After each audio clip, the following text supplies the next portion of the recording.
Hello friends, എല്ലാവർക്കും tat ടോക്സിന്റെ മറ്റൊരു episode അല്ലെ മറ്റൊരു വീഡിയോയിലേക്ക് വെൽക്കം. സോ നമ്മുടെ കയ്യിൽ ഇന്ന് കുറച്ച് ന്യൂസസ് ഉണ്ട്. 1-2 ദിവസം പഴക്കമുള്ള ന്യൂസസ് ആണ്. സോ നമുക്കൊരു പഴയ കഞ്ഞി കുടിക്കുന്നത് പോലെ ഈ ന്യൂസസ് ഒക്കെ അങ്ങ് വായിച്ചു തീർക്കാം. ചെറിയ പനിയൊക്കെ പിടിച്ചിരിക്കുകയാണ്, അതുകൊണ്ട് തൊണ്ടയ്ക്കും ഫേസിനും ഒക്കെ കുറച്ച് ഡൾനെസ് ഉണ്ടാവും. So don't care that. അപ്പോൾ നമുക്ക് ആദ്യത്തെ ന്യൂസിലേക്ക് പോവാം. ഡിസയറിന്റെ സ്പൈ ഷോട്ട് കിട്ടിയിട്ടുണ്ട്. ഒറ്റ നോട്ടത്തിൽ അത് സ്വിഫ്റ്റ് ആണെന്നോ അല്ലെങ്കിൽ സ്വിഫ്റ്റിന്റെ ഒരു ബാക്ക് എക്സ്റ്റെൻഡ് ചെയ്ത ഒരു സെഡാൻ കാർ ആണെന്ന് നമുക്ക് ഫീൽ ചെയ്യില്ല. കണ്ടു കഴിഞ്ഞാൽ കുറച്ച് പ്രീമിയം ഒരു ഫീല് കിട്ടുന്നുണ്ട്. പണ്ടത്തെ സ്വിഫ്റ്റ് കാണുമ്പോൾ എനിക്ക് അത്ര പേഴ്സണലി ഇഷ്ടം അതാണ്. ഫ്രണ്ട് സ്വിഫ്റ്റിന്റെയും ബാക്കിലേക്ക് വരുമ്പോൾ അതിന് എക്സ്റ്റെൻഡ് ചെയ്ത പോലത്തെ ഒരു ഷേപ്പ് ആയിരുന്നു. സോ അതെന്തായാലും മാറ്റി ഇപ്പൊ കംപ്ലീറ്റ്ലി കാണുമ്പോൾ കുറച്ചും കൂടി ഒരു സെഡാൻ ഫീൽ വന്നു. നേരത്തെ ഒരു ഹാച്ച് ബാക്കിനെ എക്സ്റ്റെൻഡ് ചെയ്ത ഫീൽ ആയിരുന്നു. ഇപ്പൊ അത് മാറി കംപ്ലീറ്റ്ലി ഒരു സെഡാൻ ലുക്ക് കൊണ്ടുവന്നിട്ടുണ്ട്. എനിവേ നൈസ് ലുക്കിംഗ് ആണ്. പിന്നെ പല ട്രോളുകൾക്കകത്തും ഞാൻ കണ്ടു ഇത് കാണാനായിട്ട് അമേസ് പോലെ ഉണ്ടെന്ന്. ശരിയാണ്, കുറച്ച് അമേസിന്റെ ലുക്സ് ഒക്കെ നമുക്ക് ഫീൽ ചെയ്യുന്നുണ്ട്. സോ നമുക്ക് വേണമെങ്കിൽ ഇതിനെ അമേസ് ഡിസയർ എന്ന് വിളിക്കാം. കുറച്ചും കൂടെ പ്രീമിയം ആക്കാനായിട്ട് കുറച്ച് ഫീച്ചേഴ്സ് കാര്യങ്ങളൊക്കെ അവർ കൊണ്ടുവന്നിട്ടുണ്ട്. Sunroof, head up display, wireless charger, അങ്ങനെയുള്ള ഫീച്ചേഴ്സ് കാര്യങ്ങളെല്ലാം ഇതിനകത്ത് കൊണ്ടുവരുന്നുണ്ട്. 6 speed torque converter and 5 speed manual gear ബോക്സിനകത്തായിരിക്കും അവൈലബിൾ ആകുക. എന്തായാലും ഒരു 2-3 ആഴ്ചക്കകം ലോഞ്ച് ഉണ്ടാവും. ഒരുപാട് ആൾക്കാർ വെയിറ്റ് ചെയ്തിരുന്ന ഹിമാലയൻ 650 ഉടനെ വലിയ താമസമില്ലാതെ വരും. 2025 കൂടി എന്തായാലും വരാനായിട്ട് പോവുകയാണ്. അതിന്റെ കുറച്ച് മ്യൂളുകളൊക്കെ കണ്ടിട്ടുണ്ടായിരുന്നു, അതിന്റെ ഫോട്ടോസ് വന്നു. സോ അതിൽ നിന്ന് ഇൻസ്പയർഡ് ആയിക്കൊണ്ട് ഈ ഒരു ഡിസൈൻ ഇപ്പം ചെയ്തിരിക്കുന്നത്. ആക്ച്വലി ഇതൊരു റെൻഡർ ഇമേജ് ആണ്. എനിവേ 650യുടെ ഈ ഒരു ലുക്ക് കുറച്ചും കൂടെ ഒരു റെട്രോ ലുക്ക് ഫീൽ വരുന്നുണ്ട്. കാരണം പുതിയ ഹിമാലയൻ 450 വന്നപ്പോൾ എനിക്ക് അത്ര അങ്ങോട്ട് ഇഷ്ടപ്പെട്ടിട്ടില്ലായിരുന്നു. പക്ഷെ ഇപ്പം ഇത് കുറച്ചും കൂടെ അടിപൊളിയായിട്ടുണ്ട്. 648 cc, 46 bhp, 52 Nm ടോർക്കാണ് ഇവന്റെ പവർ എന്ന് പറയുന്നത്. ആൻഡ് ഡ്യുവൽ ഡിസ്ക് ബ്രേക്കുകളും പിന്നെ TFT ഡിസ്പ്ലേ കാര്യങ്ങളൊക്കെ ആയിരിക്കും ഇതിനകത്ത് വരുന്ന ഫീച്ചേഴ്സ്. ഹോണ്ട CB350 എന്ന് പറയുന്ന വണ്ടി, അതിന്റെ കളർ അപ്ഡേഷൻ വന്നിട്ടുണ്ട്. ഇന്ത്യയിലല്ല, അങ്ങ് ജപ്പാനിലേക്ക് വേണ്ടിയിട്ടാണ്. സോ ഈ കാണുന്ന പോലെ പ്യൂഗോ ബ്ലൂ എന്നെങ്ങാണ്ടാണ് ഇതിന്റെ പേര് പറയുന്നത്. നമ്മൾ ഇതിനെ ആകാശ നീല എന്ന് വിളിക്കാം. പിന്നെ ഒരു ബ്ലാക്ക് കളറിന്റെയും ഒരു അപ്ഡേഷൻ വന്നിട്ടുണ്ട്. സീറ്റുകൾ നോക്കുകയാണെങ്കിൽ നമുക്കൊരു ബ്രൗൺ കളറിനകത്തായിരിക്കും സീറ്റുകളും കാണാനായിട്ട് പറ്റുന്നത്. അപ്പോൾ ഡ്യുവൽ ടോൺ കളറാണ് അവർ ഉദ്ദേശിച്ചിരിക്കുന്നത്. ജപ്പാനിൽ CB350 എന്നല്ല ഇതിന്റെ പേര് വരുന്നത്, GB350 ക്ലാസിക് അങ്ങനെയൊക്കെയാണ് ഇതിന്റെ പേര് വരുന്നത്. ഏകദേശം അവിടുത്തെ പ്രൈസ് എന്ന് പറയുന്നത് അവിടുത്തെ മണി വെച്ച് നോക്കുകയാണെങ്കിൽ 6,68,000 സംതിങ് എമൗണ്ട് ആണ് വരിക. സോ ഇന്ത്യൻ മണിയിലേക്ക് കാൽക്കുലേറ്റ് ചെയ്യുമ്പോൾ ഒരു 4 lakhs വരും. നമുക്കത് ഇന്ത്യയിൽ കിട്ടുന്നത് ഒരു 2.5 ലക്ഷം രൂപ താഴെയാണ് ഈ ഒരു വണ്ടി കിട്ടുന്നത്. സോ ഇവിടത്തെക്കാളും കുറച്ചും കൂടെ പ്രൈസ് കൂടുതലാണ് അവിടെ. എനിവേ നമുക്ക് ഇന്ത്യയിൽ ഈ കളേഴ്സ് അവൈലബിൾ അല്ല. കഴിഞ്ഞ ദിവസം ഇറങ്ങിയ ഹ്യുണ്ടായി അൽക്കസാറിന്റെ 120 സ്പീഡ് ടെസ്റ്റിംഗ് ആണ് ഇന്നിപ്പോൾ കണ്ടുകൊണ്ടിരിക്കുന്നത്. 4 സെക്കൻഡ് കൊണ്ട് സംതിങ് 60 ഒക്കെ എത്താനായിട്ട് പറ്റുന്നുണ്ട്. 9 സെക്കൻഡ് കൊണ്ട് 100 റീച്ച് ആവുന്നുണ്ട്. 120 റീച്ച് ആകാനായിട്ട് 12 സെക്കൻഡ്സ് മാത്രം മതി. സോ ക്വൈറ്റ് ഫാസ്റ്റർ ആണ്. സോ ഇത്രയും എന്താ പറയുക 7 സീറ്ററായി ഇത്രയും ബിഗ് ഒരു സൈസിലുള്ള കാറാണ്.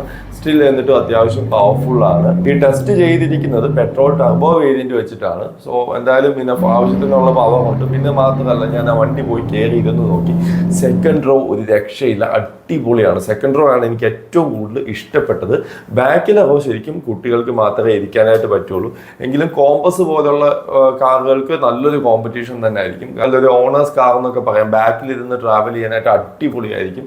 സോ നല്ല കംഫർട്ടബിൾ ആയിട്ടുള്ള ഒരു ട്രാവൽ കിട്ടും എന്നാണ് എൻ്റെ ഒരു പ്രതീക്ഷ. എനിക്ക് വണ്ടി ഒരുപാട് ഇഷ്ടപ്പെട്ടു. കാരണം എനിക്ക് റെക്റ്റേക്കാളും കുറച്ചും കൂടെ ആ സൈഡ് ഡിസൈൻ ഒക്കെ ഒരു രക്ഷയിൽ എനിക്ക് ഭയങ്കരമായിട്ട് ഇഷ്ടപ്പെട്ടു. നല്ല കാറാണ്.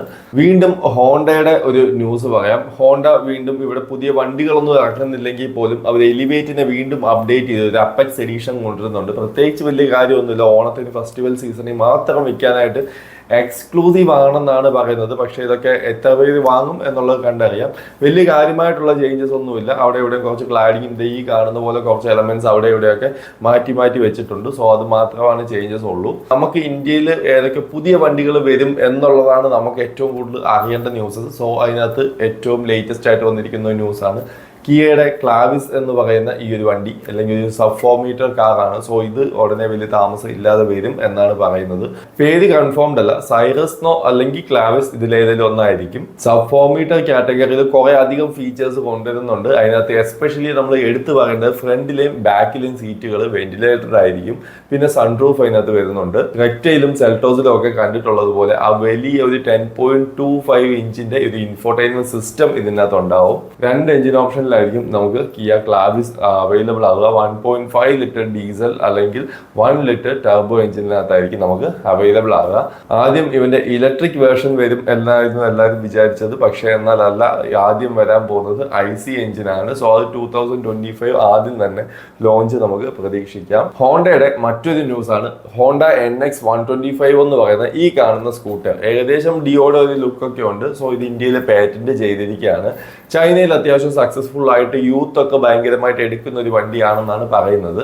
കാണാനായിട്ടും വലിയ തെറ്റൊന്നുമില്ല. അത്യാവശ്യം നല്ല അഗ്രസീവ് ലുക്ക് കാര്യങ്ങളൊക്കെ ഉണ്ട്. ഡ്യുവൽ LED ഹെഡ്ലൈറ്റുകൾ, ഡയമണ്ട് ഷേപ്ഡ് ആയുള്ള ടെയിൽ ലാംപ്സ് ആൻഡ് ഡിസ്ക് ബ്രേക്കുകളായിരിക്കും. പിന്നെ USB ചാർജിങ് കാണും. അങ്ങനെ കുറെ അധികം ഫീച്ചേഴ്സ് കാര്യങ്ങളെല്ലാം ഇതിനകത്ത് വരുന്നുണ്ട്. 125cc 9 Nm of talk, 9.87 PS power ആയിരിക്കും ഇതിനകത്ത് വരിക. സോ 88 കിലോമീറ്റർ എങ്ങാണ്ടാണ് ടോപ്പ് സ്പീഡ് വരുന്നത്. പക്ഷെ നമുക്ക് അറിയേണ്ടത് ഇതൊന്നും അല്ലായിരുന്നു എത്ര കിലോമീറ്റർ മൈലേജ് കിട്ടും എന്നാണ്. പക്ഷെ അത് ഇവര് പറഞ്ഞിട്ടില്ല. ഞാൻ കുറെ സെർച്ച് ചെയ്ത് നോക്കി, എവിടെ നോ ഐഡിയ. കിയ കാർണിവലിന്റെ ബുക്കിംഗ് സ്റ്റാർട്ട് ആയിട്ടുണ്ട്. 2 ലക്ഷം രൂപ കൊടുത്ത് ബുക്ക് ചെയ്യാൻ പറ്റും. ആവശ്യമുള്ളവർക്ക് ഓടിപ്പോയി വാങ്ങാം. CBU യൂണിറ്റ് ആയിട്ടാണ് ആദ്യം വന്നിരിക്കുന്ന വണ്ടികൾ വന്നിരിക്കുന്നത്. സോ അത്യാവശ്യം നല്ല പ്രൈസ് വരും. 70-80 ലാക്സ് ഒക്കെ ആയിരിക്കും പ്രൈസ് വരിക.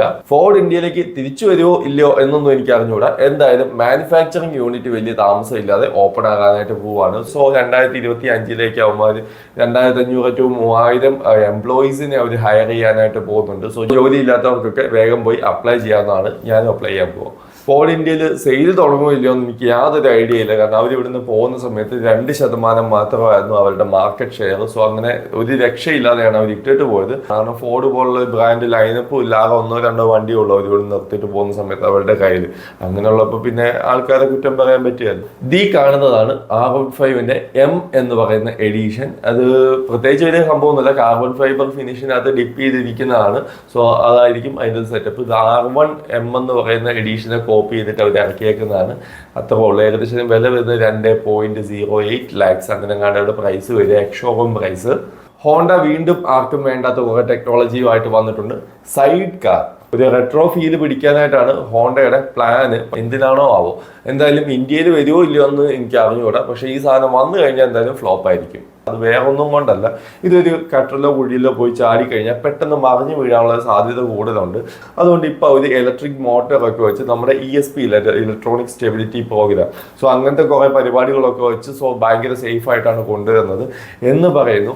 എന്നാലും ഇതത്ര യൂസ്ഫുൾ ആവുമെന്ന് ഞാൻ പറയുന്നില്ല. കാരണം വേറെ ഒന്നുമില്ല. ഒന്നാമത് ഈ സാധനം ബൈക്ക് പോകുന്ന പോലെ ഇടവഴിയൊന്നും കയറി പോകാനായിട്ട് പറ്റിയല്ല. നമ്മൾ ബ്ലോക്കിൽ കിടക്കുകയും വേണം, വെയിലും കൊള്ളണം, മഴയും കൊള്ളണം. So I think no use.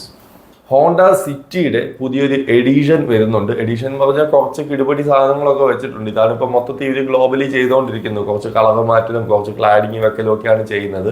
ഇന്ത്യയിലല്ല, മലേഷ്യക്ക് വേണ്ടിയിട്ടാണ്. സോ എന്തായാലും ഇതൊക്കെയാണ് ഇപ്പോൾ ഒരു മൊത്തത്തിൽ ചെയ്തുകൊണ്ടിരിക്കുന്ന പരിപാടികൾ. സോ ഇതിനകത്ത് എനിക്ക് ഇഷ്ടപ്പെട്ട ഫീച്ചർ എന്ന് പറയുന്നത് ഒന്ന് ഡാഷ് ക്യാമറയും അതിൻ്റെ അലോയ് വീൽസുമാണ്.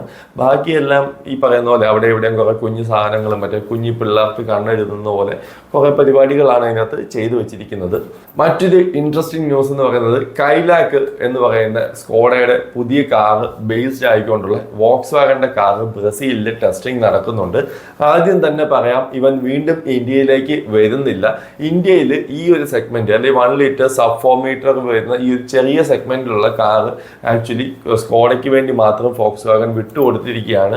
സോ ഇവനെ നമുക്ക് ആകപ്പാടെ കിട്ടുന്നത് ബ്രസീലിൽ മാത്രമായിരിക്കും. നമുക്ക് കിട്ടൂല. സോ ബ്രസീലിലുള്ളവർക്ക് കിട്ടും. അവിടെ തന്നെ ആയിരിക്കും ഇതിന്റെ മാനുഫാക്ചറിങ് യൂണിറ്റ് വരുന്നത്. സൗത്ത് അമേരിക്കയിലേക്കും അവിടുന്ന് തന്നെയായിരിക്കും ഇതിന്റെ എക്സ്പോർട്ട് പോകുന്നത്. സോ ഇന്ത്യൻ മാർക്കറ്റിലേക്ക് ഇത് വരുന്നില്ല. പിന്നെ 1 ലിറ്റർ പെട്രോൾ എഞ്ചിൻ ആയിരിക്കും. കുറച്ച് നാൾ മുമ്പേ സ്കോഡ ചെയ്ത പോലെ ഈ വണ്ടിയുടെ പേരിടൽ ചടങ്ങ് ഇവർ നടത്തുന്നുണ്ട്. സോ 5 ലെറ്റേഴ്സ് ആണ്. തുടക്കവും ആദ്യവും ഇന്ന നമ്പറിൽ ഇന്ന നെയിമിൽ തീരണം എന്നൊന്നും അവർക്കില്ല. സോ താല്പര്യമുള്ളവർക്ക് ഇതിനകത്ത് പങ്കെടുക്കാവുന്നതാണ്. ഇന്ത്യയിലേക്ക് വരാത്തത് കൊണ്ട് നമുക്ക് അതിനകത്ത് പാർട്ടിസിപ്പേറ്റ് ചെയ്യാൻ പറ്റുമോ എന്ന് എനിക്ക് അറിഞ്ഞുകൂടാ. എനിവേ നമുക്ക് ചുമ്മാ ട്രൈ ചെയ്ത് നോക്കാം. എങ്ങാനും വണ്ടി കിട്ടിയാലോ. വണ്ടി ഇങ്ങോട്ട് കൊണ്ടുവരാൻ പറ്റിയില്ലെങ്കിൽ നമുക്ക് കാശ് ചോദിച്ചാൽ ചിലപ്പോൾ കിട്ടുമായിരിക്കും. ടാറ്റ പഞ്ചിന്റെ ഫേസ് ലിഫ്റ്റ് വരുന്നുണ്ട്. സോ അതിന്റെ കുറച്ച് സ്പൈ ഷോട്ടുകൾ കാര്യങ്ങളൊക്കെ വന്നിട്ടുണ്ട്. വലിയ കാര്യമായിട്ടുള്ള ചേഞ്ചസ് ഒന്നും വന്നിട്ടില്ല. ഫ്രണ്ടിലെ ഗ്രില്ലുകളും ബാക്കിലെ ടെയിൽ ലാമ്പ്സിനകത്തും കുറച്ച് ചേഞ്ചസ് ഒക്കെ കൊണ്ടുവന്നിട്ടുണ്ട്. ഹെഡ് ലൈറ്റുകളിലും ചെറിയ ചേഞ്ചസ് ഒക്കെ വന്നിട്ടുണ്ട്. മെയിൻ ആയിട്ടുള്ള ചേഞ്ചസ് ഇന്റീരിയറിനകത്താണ് വരുന്നത്. വെന്റിലേറ്റഡ് സീറ്റ്സ് ഉണ്ട്. 10.25 ഇഞ്ചിന്റെ ഇൻഫോർടൈൻമെന്റ് സിസ്റ്റം കാണാം. സോ അങ്ങനെ കുറെ ഫീച്ചേഴ്സ് ഉണ്ട്. നേരത്തെ ഒക്കെ ആണെങ്കിലും പഞ്ചിനകത്ത് വളരെ ചെറിയൊരു ഡിസ്പ്ലേ ആയിരുന്നു. സോ അത് മാറി കുറച്ചും കൂടെ വലിയൊരു ഡിസ്പ്ലേ വരും. 2 സ്പോക്ക് ആയിട്ടുള്ള ഇപ്പൊ ലേറ്റസ്റ്റ് ആയിട്ട് അവിടെ വന്നുകൊണ്ടിരിക്കുന്ന ആ ഒരു ഇലുമിനേഷൻ ലൈറ്റ് ഉള്ള ആ ഒരു സ്റ്റിയറിംഗ് വീലുകൾ കാണും. വയർലെസ് ചാർജിങ് കാണും. ടൈപ്പ് സി ഫാസ്റ്റ് ചാർജിങ് കാണും. ഇത്രയും കാര്യങ്ങളൊക്കെ ആയിരിക്കും മെയിൻ ആയിട്ടുള്ള അപ്ഡേറ്റ്സ് എന്ന് പറഞ്ഞു കഴിഞ്ഞാൽ. എഞ്ചിൻ സെയിം തന്നെ ആയിരിക്കും. ഇത് ലാസ്റ്റ് ആൻഡ് ഫൈനൽ ന്യൂസ് എന്ന് പറയുന്നത് സ്വിഫ്റ്റിന്റെ ഒരു sport edition 1.4 litre 4 cylinder 150 PS power 240 Nm of talk produce ചെയ്യുന്ന ഈ കാണുന്ന വണ്ടി ലോഞ്ച് ചെയ്യാനായിട്ട് പോവുകയാണ് 2025. ഇതൊരു ഹൈബ്രിഡ് കാറാണ്.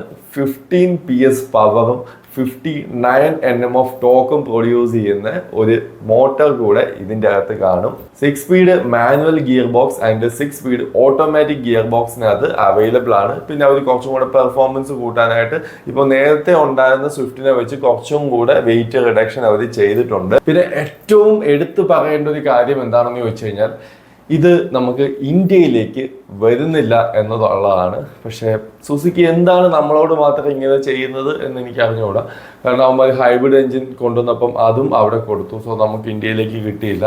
സ്വിഫ്റ്റ് ഒക്കെ ആക്ച്വലി ആൾക്കാർക്ക് ഒരുപാട് ഇഷ്ടമുള്ളൊരു വണ്ടിയാണ്. സോ അത് കുറച്ചും കൂടെ സ്പോർട്ടി ഒരു അപ്പീലിൽ വരുമ്പോൾ അല്ലെ കുറച്ചും കൂടെ സ്പോർട്ടി എഞ്ചിനൊക്കെ വെച്ച് വരുമ്പോൾ ആക്ച്വലി ആളുകൾ ഒരുപാട് വാങ്ങാനായിട്ട് സാധ്യതയുള്ള വണ്ടിയാണ്.